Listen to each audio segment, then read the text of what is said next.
आगे देखेंगे हाइड्रोजन बंध यानी कि अल्कोहल में हाइड्रोजन बॉन्ड पाया जाता है। ठीक है, अल्कोहल में क्या पाया जाता है? हाइड्रोजन बंध।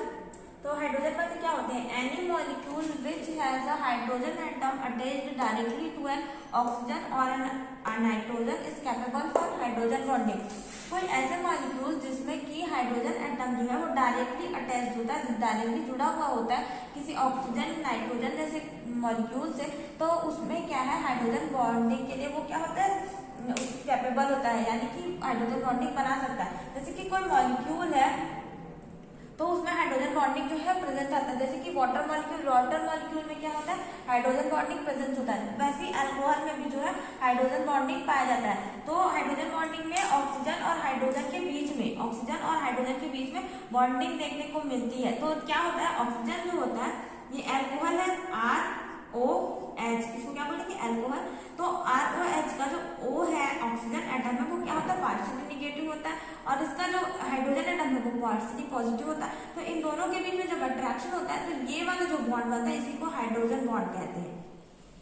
अल्कोहल के दो मॉलिक्यूल मिले तो जब अल्कोहल का ऑक्सीजन एटम और एक दूसरे अल्कोहल मॉलिक्यूल का हाइड्रोजन एटम के बीच में जो वो हुआ बॉन्ड बना उसको हाइड्रोजन बॉन्ड कहेंगे।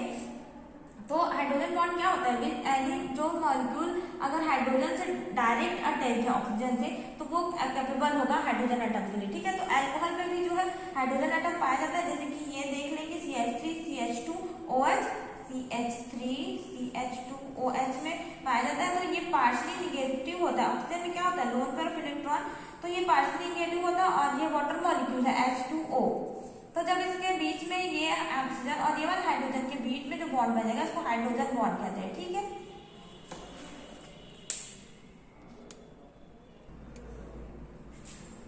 हाइड्रोजन बॉन्डिंग के कारण इनके भौतिक गुण जो अल्कोहल्स होते हैं उनमें हाइड्रोजन बॉन्डिंग प्रेजेंट होता है। इसके कारण इसके जो भौतिक गुण होते हैं जैसे कि क्वथनांक तथा जल में विलयता आदि जो है वो प्रभावित होते हैं। इनके क्वथनांक संगत एल्कीन की तुलना में अधिक होते हैं।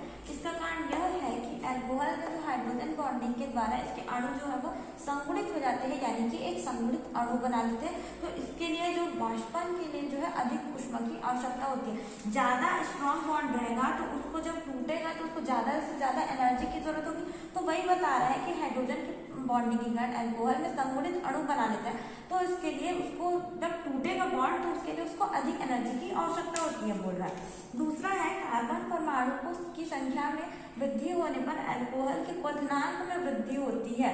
यानी कि जैसे जैसे कार्बन बढ़ेगा, जैसे कि CH3OH है, फिर हो गया CH3 CH2OH है, फिर CH3 CH2 CH2OH, क्या सब अल्कोहल्स है। तो इनमें जैसे जैसे इसमें एक कार्बन है, इसमें दो कार्बन, इसमें तीन कार्बन, तो जैसे जैसे कार्बन की संख्याएं बढ़ेंगी वैसे वैसे वृद्धि होने पर अल्कोहल के क्वथनांक में भी वृद्धि होती है। यह वृद्धि वॉन डेर वाल्स अट्रैक्शन में वृद्धि होने के कारण होती है। तो क्यों बढ़ता है वो पूछ रहा है, तो ये बता रहा है कि वॉन डेर वाल्स अट्रैक्शन के कारण क्या अल्कोहल में वॉन डेर वाल्स अट्रैक्शन पाया जाता है। तो इस वजह से जैसे जैसे उसकी परमाणु की संख्या जैसे कार्बन परमाणु बढ़ेंगे वैसे वैसे उसके बीच में जो क्वथनांक है वो उसमें वृद्धि होगी। क्यों होगी, क्योंकि वॉन डेर वाल्स प्रेजेंट है। तो इसमें क्रियाशीलता का क्रम देखेंगे तो सबसे कम होगा प्राइमरी का, फिर सेकेंडरी का, फिर टर्शियरी का। ठीक है, अल्कोहल में सहसंयोजक बंध होते हैं। अल्कोहल के बीच में जो बंध पाया जाता है वो सहसंयोजक बंध होता है। ये बहुत स्ट्रॉन्ग बॉन्ड होते हैं, तो इस वजह से वाटर में सॉल्युबल नहीं होना चाहिए, लेकिन वो अल्कोहल में क्या हाइड्रोजन बॉन्डिंग होता है, इस वजह से वाटर में सॉल्युबल हो जाते हैं। अल्कोहल का जो OH है, ये वाला पोर्शन जो है OH ROH, ठीक है, O में क्या है पार्शियली निगेटिव, हाइड्रोजन में क्या है पार्शियली पॉजिटिव। तो ये वाला जो पोर्शन है OH वाला वो वाटर मॉलिक्यूल है H2O, ठीक है, H डबल है O है, ये इसका ऑक्सीजन पार्शियली निगेटिव है, इसका ऑक्सीजन हाइड्रोजन में पार्शियली पॉजिटिव है। तो इनके बीच में जब हाइड्रोजन बॉन्ड बना, ये वाला बॉन्ड क्या है, हाइड्रोजन बॉन्ड है, ये H बॉन्ड में बन गया। तो अल्कोहल में OH जो अल्कोहल का जो OH वाला है क्रियात्मक समूह जिसको बोलते हैं, OH वाला अल्कोहल का जो OH है वो वाटर के साथ क्या है हाइड्रोजन बॉन्डिंग बना लेता है। तो इस वजह से वाटर में मतलब जो है अल्कोहल जो है जल्दी घुल जाते हैं, सॉल्युबल इज वाटर। अल्कोहल जो होते हैं वाटर में सॉल्युबल होते हैं। क्यों होते हैं, क्योंकि इनमें वाटर मॉलिक्यूल के साथ जो अल्कोहल का OH है वो वो क्या बना लेता है, बॉन्ड बना लेता है। क्या बॉन्ड बना लेता है, हाइड्रोजन बॉन्ड। एल्कोहल का OH वाला ग्रुप वाटर के साथ हाइड्रोजन बॉन्ड बना लेता है, तो इस वजह से जो एल्कोहल होते हैं वो वाटर में क्या होते हैं, सोल्युबल होते हैं।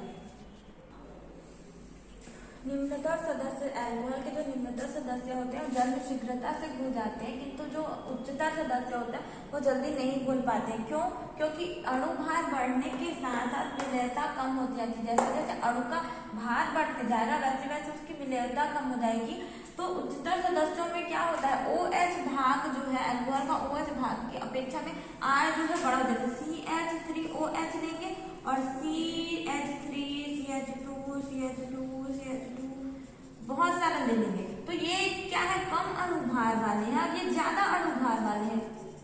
तो धीरे देखा क्या गया है कि जो कम अणुभार वाले हैं उनमें जो है विलेयता अधिक होती है जल के साथ, लेकिन जो ज्यादा अणुभार वाले मॉलिक्यूल होते हैं जिनमें कार्बन की संख्या अधिक होती है, जिसका R भाग, ये वाला भाग पूरा क्या है, R, ये दोनों भाग R है, तो R भाग क्या है, अधिक होता है, तो ये एल्केन के समान व्यवहार करने लगते हैं। R का भार जो है अधिक होता है तो ये एल्केन के समान व्यवहार प्रदर्शित करने लगते हैं, तो इसकी विलेयता क्या है, कम हो जाती है।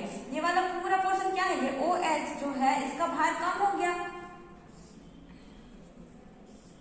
OH का भार क्या है, कम हो गया। जैसे जैसे कार्बन की संख्या बढ़ी, यानी कि एल्केन जो नंबर R है वो बढ़ा, तो इससे इसका भार जो ज्यादा हो गया OH के अपेक्षा में। उच्चतर सदस्यों में, जैसे कि उच्चतर सदस्य, तो OH का भार की अपेक्षा, इस OH की अपेक्षा में ये वाला R जो पोर्शन है वो अधिक उसका भार हो गया, तो ये एल्केन के समान व्यवहार प्रदर्शित करने लगता है, तो इसकी विलेयता क्या है, कम हो जाती है। निम्नतर सदस्यों में क्या होता है, अणुभार कम होता है, OH का आयतन कम होता है, तो इस वजह से इसमें विलेयता जो है वो अधिक होती है। ठीक है,